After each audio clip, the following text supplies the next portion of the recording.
Copy of this original drum set from 1983. Sizes are all the same, with the addition of the Stewart Copeland signature snare drum. I don't know if you can see, it's got a special Stewart Copeland designed logo.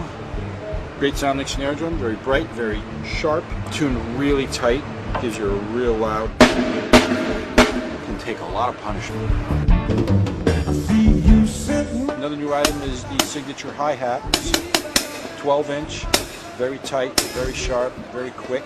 Clicky sound if you hold it down real tightly at the bell.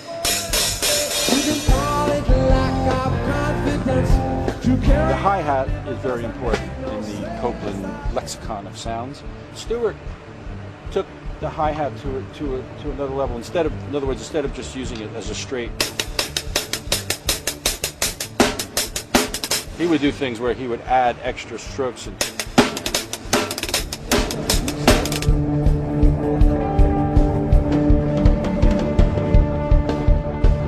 the other thing that's very unique about Stewart's drums are octavons. It's a unique Stewart Copeland signature, the octavons. They made these special for him. And they have a very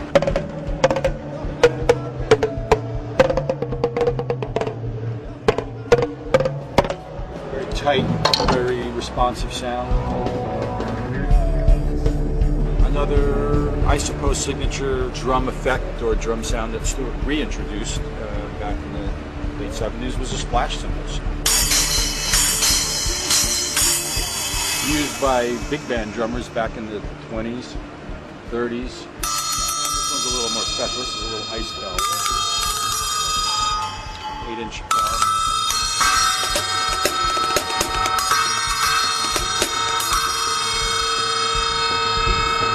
Rings quite long, actually. Part of the Copeland sound is not only the way he attacks the drums and the way the drums are tuned, but the way he feels rhythm, which is Stewart's signature, I suppose.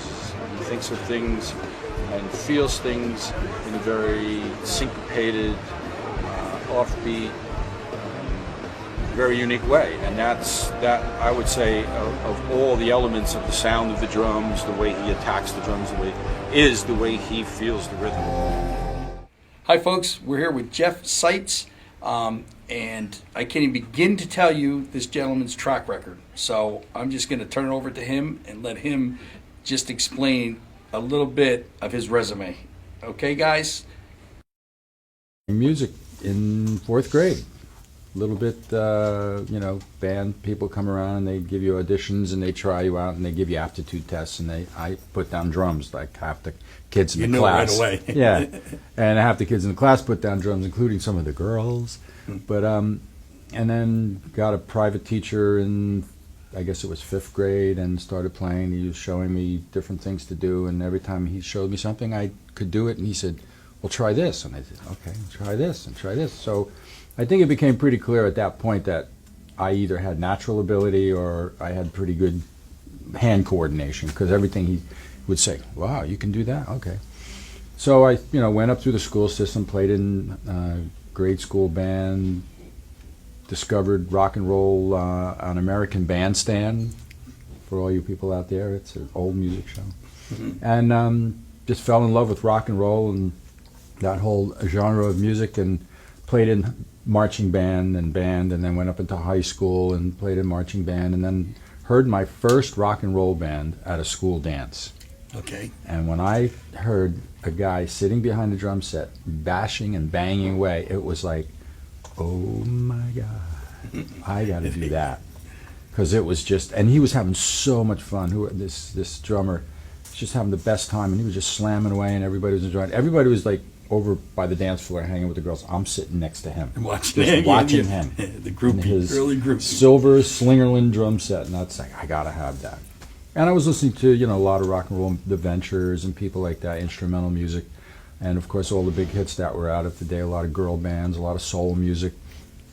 And marching band became or concert orchestra, and started taking private lessons. And when I was graduating high school, my private teacher said, "So what are you going to do when you get out of school?" I'm like, "I don't know, work in a music store, play in a band? He goes, well, you ever think about going to school for music? And I went, there's schools for music?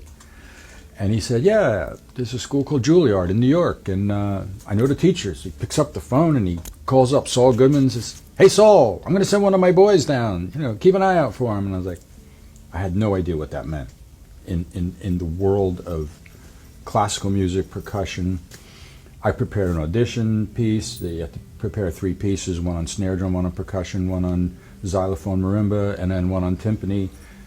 Did my audition, got in, and was thrust into a whole new world of classical music that I didn't even know existed. I mean, my dad always listened to opera, and he was a big romantic opera. He loved Tchaikovsky and Liszt and Puccini, but that didn't really resonate with me all that much because it was a lot of big bellowing and that kind of thing. Yeah. I mean, the music.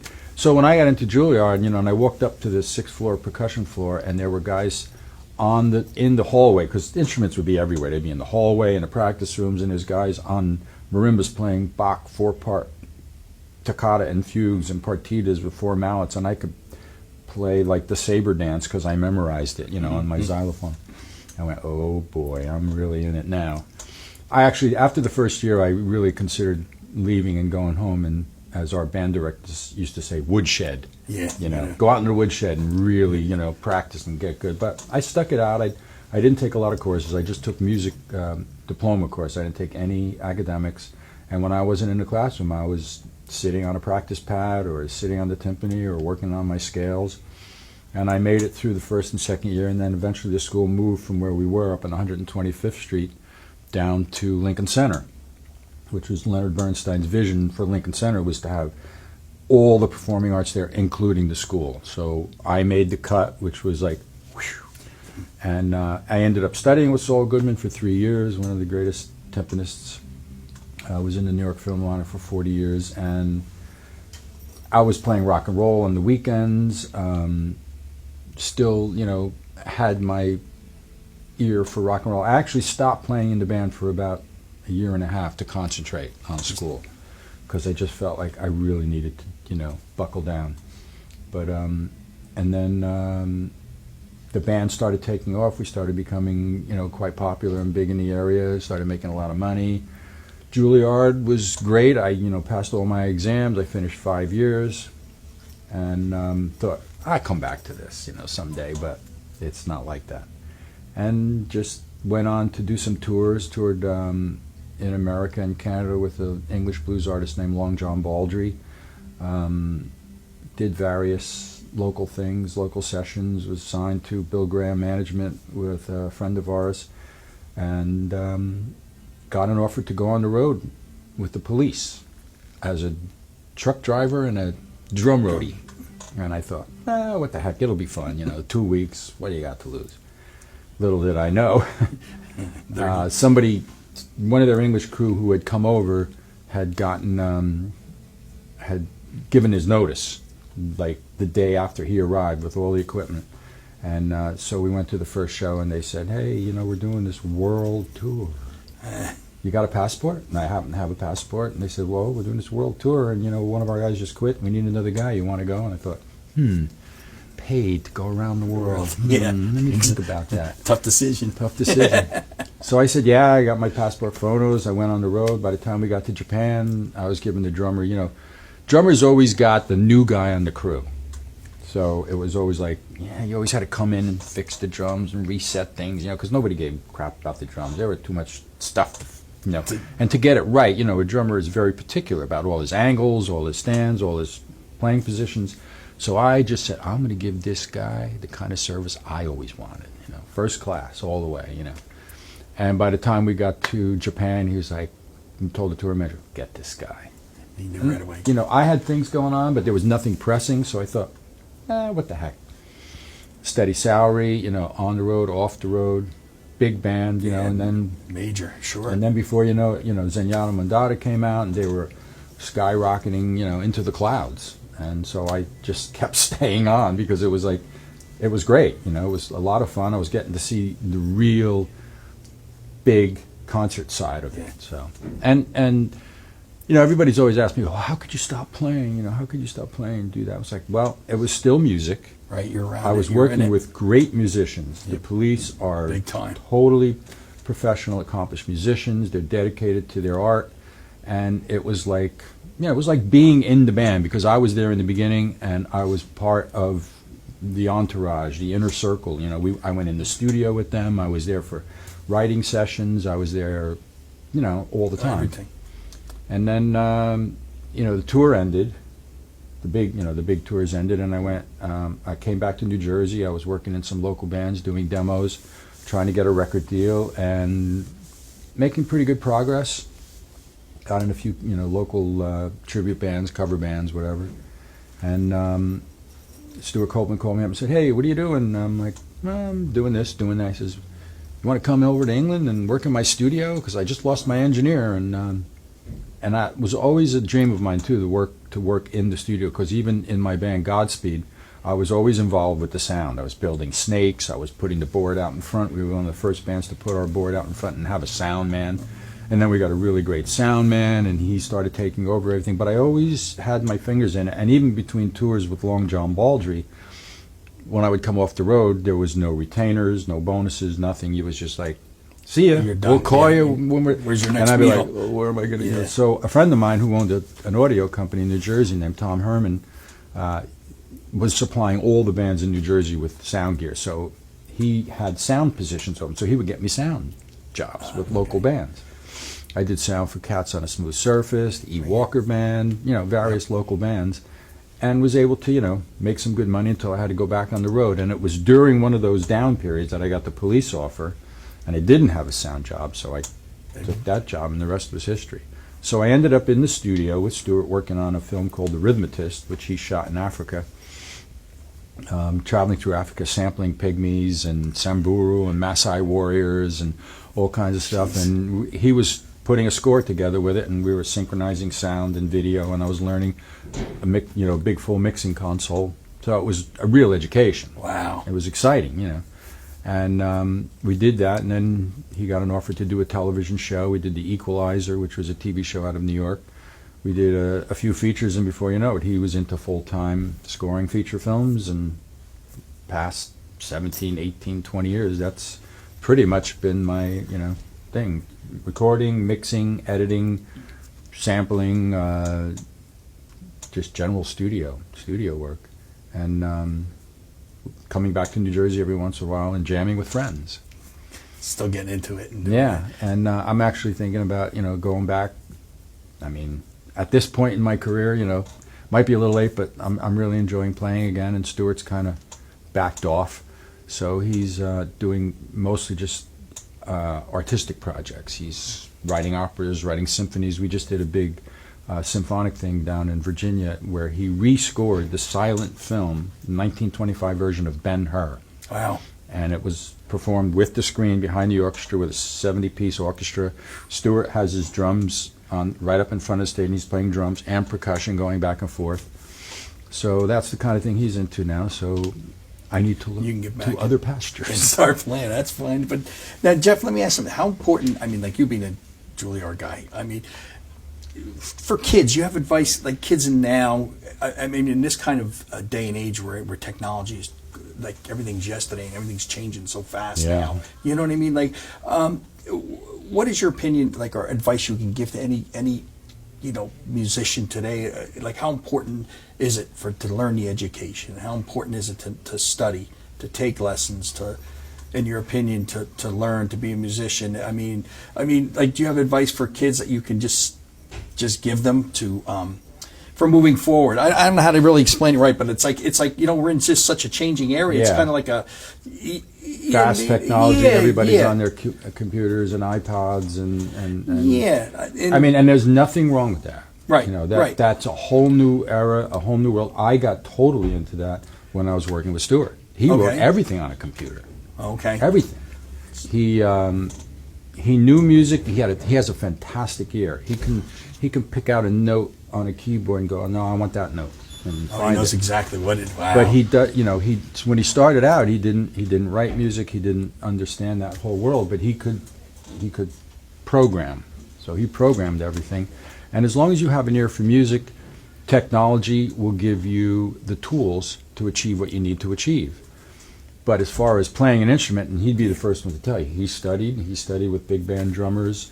He studied and learned all the licks, all the accents, all the chops, because his dad was a big band drummer, a big band trumpet player, sorry. So he took lessons and he worked on his craft. And I think the main thing is when you take lessons, you not only learn about your instrument, you learn about life. You learn about yourself and how you respond to other people, other people's instructions, and the tools. For myself, I was obsessive compulsive as a drummer. I would spend hours and hours and hours going through the rudiments, going through doing exercises, and for me, what it gave me was the ability and the foundation to, when I was out playing with other people, to be able to do whatever I thought of at the time, or whatever somebody said, hey, do this. My hands were ready to do it, because I spent all that time and I got the instruction from a teacher who said, if you just work on this for however many times, it'll get ingrained in. And it's sort of like, kids today, they do a lot of programming on the computer, and it's like programming your brain. Doing scales on a guitar. It seems boring. It seems almost fruitless. For me, it like I said, it was almost an obsession to see how well I could do it, how fast I could do it, how precise I could do it. And then, because once you have those skills and those formations in your mind and in your hand, when you want to execute something that you just think of on the spot, boom, it's there. So in that respect, musical instruction and not just on one instrument. I studied piano at Juilliard because you had to minor in a second instrument if you were an orchestral player, if you were a soloist, an opera singer or something, you had to minor in piano, and if you were a pianist, you had to minor in voice. So get the well-rounded thing, not just strictly your instrument, study other instruments and find out what's going on there, because you might learn something in listening to that. You may not like it. You may not be your cup of tea. It may not be something that you're emotionally moved by, but you may learn something just by studying that instrument. And teachers teachers can bring things to light that, there's a lot of online studying going on, a lot of Skype lessons and things like that. So that's also a world that's opened up to kids. Mm-hmm. But they can take you places that you might not have ever thought of before, and I think it's an invaluable experience, an invaluable learning lesson, just for what it gives you as a person and as a musician. And I guess you'd agree. The nice thing about that is it's something that you have to work at, and whatever you put into it, you're going to get out of it. You get back. So people realize you worked hard to get what you do. Every single thing you get back. Yeah. And I'm finding now, I haven't played drums in, like steady. Right. Working at it. I would always jam. We had friends in L.A. we would jam with.